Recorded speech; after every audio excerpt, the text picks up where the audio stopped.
ગુજરાતના અમરેલી જિલ્લાના લાઠી તાલુકાના જરખિયા ગામમાં એક નાની ઘટનાએ ગંભીર સ્વરૂપ લઈ લીધું છે, જેમાં 20 વર્ષીય દલિત યુવક નિલેશ રાઠોડની હત્યા થઈ હતી.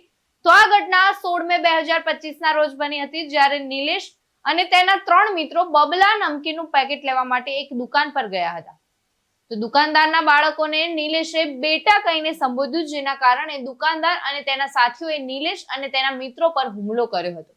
આ હુમલામાં નિલેશને ગંભીર ઇજાઓ થઈ અને 22 મે 2025 ના રોજ ભાવનગરની હોસ્પિટલમાં સારવાર દરમિયાન તેનું મોત નીપજ્યું.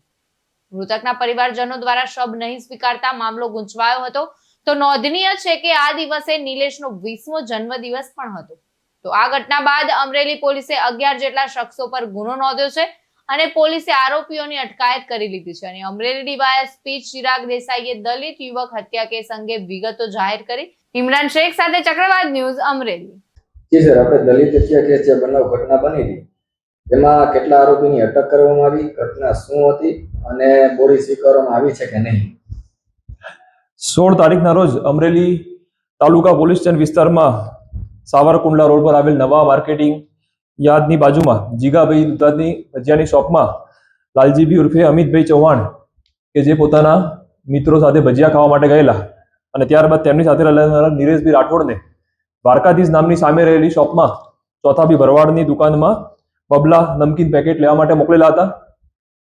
આ પેકેટ લેતી વખતે તેમના દુકાનદારના દીકરા નહીં ઉતારી શકતા નિલેશભાઈએ જાતે ઉતાર્યું અને કે બેટા તને નહીં ફાવે. આ બાબતે ચોથાભાઈ ભરવાડ સાથે નિલેશભાઈને બોલાચાલી રકઝક થઈ. નિલેશભાઈને જ્ઞાતિ પ્રત્યે હળદૂત કરતા સામે તેમના અન્ય મિત્રો આવ્યા અને આ દરમિયાન ચોથાભાઈ ભરવાડ દ્વારા પણ સાથે રહેલા વિજય ટોટા, ભાવેશ મુદવા, જતીન મુદવા અને બીજા 11 જેટલા ઈસમો ભેગા થઈ જતા તેમના પર ગુનાહિત હથિયાર, લાકડીઓ, કુહાડી વડે હુમલો કરી દેતા. સુરેશભાઈ વાળાને 5% આવ્યા. સાથે જ રહેલા નિલેશભાઈ રાઠોડને એક મણકો તૂટી જતા અને મૂઢમાર વાગતા તેમને ભાવનગર શિફ્ટ કરવામાં આવ્યા. અન્ય ઈજાગ્રસ્તોને અમરેલી દાખલ કરવામાં આવ્યા. આ બાબતે પોલીસ દ્વારા ગુનો દાખલ કર્યા બાદ સારવાર સર્ટી અને અન્ય પુરાવાના આધારે 107 એટલે કે ખૂનથી મારી નાખવાની કોશિશની કલમ 109 નો ઉમેરો કરવામાં આવ્યો અને તાત્કાલિક બીજા દિવસે મુખ્ય 4 આરોપીને અટક કરવામાં આવ્યા. તપાસ દરમિયાન અન્ય 5 આરોપી બીજા 21 તારીખના રોજ અટક કરવામાં આવ્યા છે. તમામ આરોપીના રિમાન્ડ લીધા છે. જરૂરી પૂરતા પુરાવા મેળવવામાં આવ્યા છે. 22 તારીખના રોજ નિલેશભાઈ રાઠોડનું દુઃખદ અવસાન થતા 23 તારીખના રોજ ઇન્ક્વેસ્ટ પંચનામું ભરી ખૂન 103(2) કલમ મુજબ ઉમેરો કર્યો છે.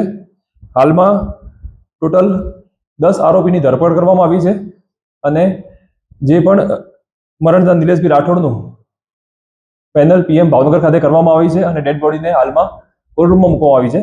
તેમના વાલી વારસો દ્વારા હજુ ડેડ બોડી સ્વીકારવામાં આવી નથી.